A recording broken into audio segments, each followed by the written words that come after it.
Bienvenue dans ce 7e module consacré au support, ou plus précisément aux éléments de soutien nécessaires pour garantir l'efficacité et la durabilité d'un système de management de la santé et sécurité au travail, selon les normes ISO 45001.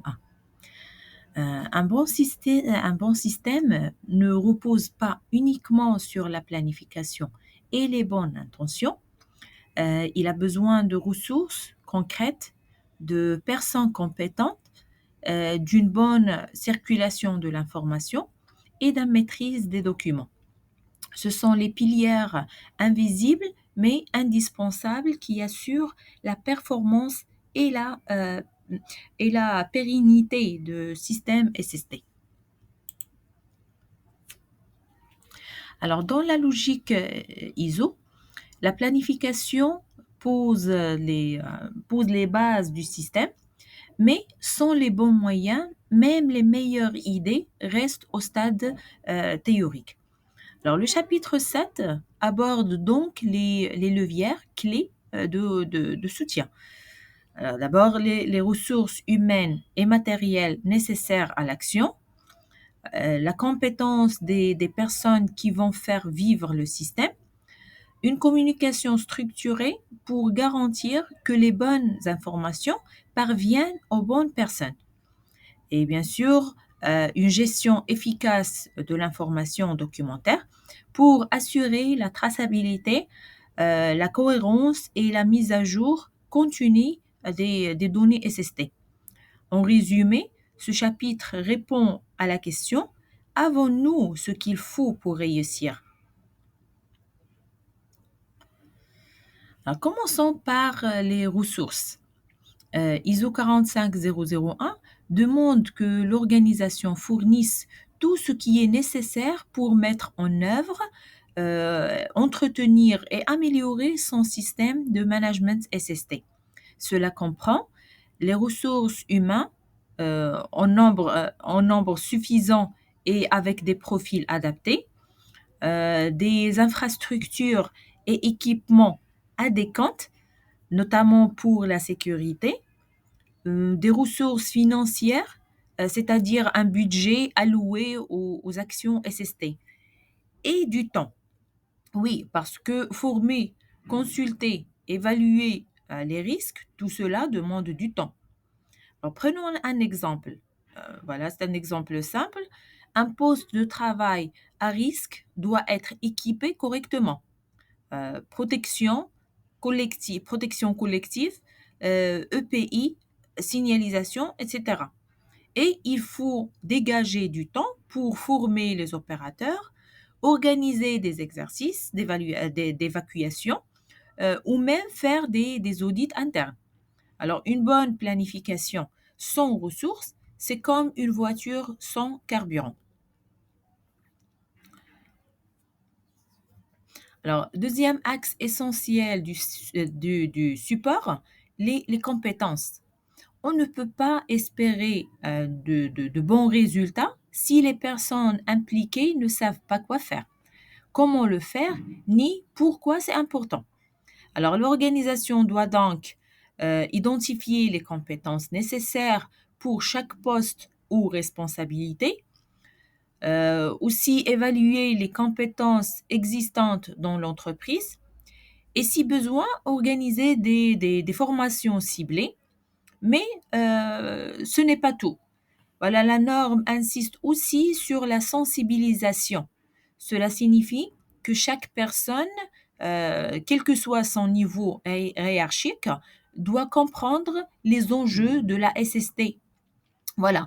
Alors, il doit connaître les risques liés à son activité, aussi les obligations légales, les règles internes à respecter et les conséquences d'un comportement non conforme. C'est cette sensibilisation qui crée une culture de culture sécurité fort et partagée.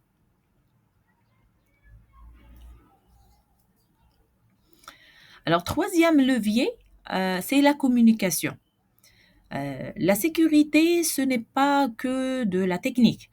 Alors, c'est aussi une affaire de communication humaine.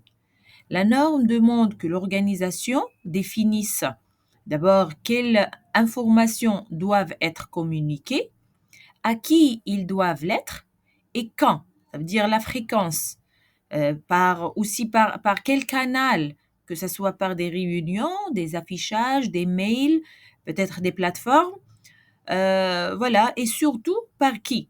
Alors, le service, par exemple, soit le service HSE, les managers, les directions, ainsi de suite. Alors, la communication doit circuler à deux niveaux. D'abord, le niveau interne, c'est pour impliquer les salariés, signaler les situations dangereuses et partager les résultats des audits. Au niveau externe, pour informer les parties intéressées comme les prestataires, les clients ou aussi les autorités.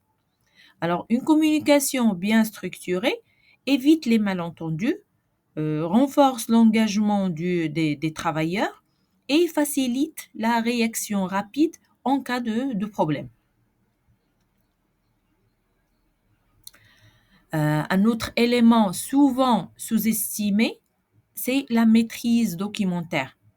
Alors, le système de management SST repose sur de nombreuses informations documentées, des procédures, instructions, fiches de poste, enregistrement d'incidents, rapports d'audit, des politiques, ainsi de suite.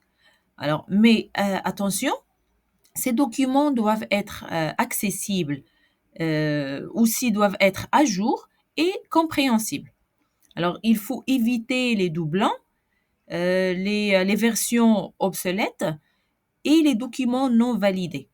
Alors, l'organisation doit définir qui a le droit de créer, de modifier, d'approuver et d'archiver ces documents.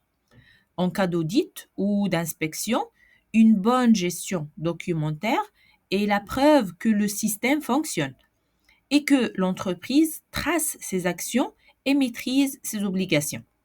Alors, c'est aussi un moyen de garantir la continuité, même si un collaborateur quitte l'entreprise sans savoir, voilà, sans savoir, reste dans les documents. Alors, pour conclure ce module, retenons que le chapitre 7 repose sur 4 piliers de soutien essentiels. D'abord, les ressources disponibles, que ce soit humaines, matérielles ou financières. Les personnels, les personnels compétents qui doivent être bien formés, bien sensibilisés. Aussi, la communication claire, il doit être bien ciblé et bien structuré. La dernière chose, c'est la documentation maîtrisée. Ces documentations doivent être fiables, accessibles et bien contrôlées. Alors, sans ces piliers, le système SST n'est pas de socle solide. Même les meilleures intentions de la direction ou les plans les plus ambitieux resteront euh, inefficaces s'ils ne sont pas soutenus par ces éléments concrets. Voilà, merci pour votre attention. Nous venons de voir que le support dans le sens ISO du terme est un véritable moteur invisible de système de management SST. Dans le prochain module, nous allons parler de la mise en œuvre opérationnelle, c'est-à-dire comment traduire ces ressources et compétences en actions concrètes sur le terrain. À très bientôt.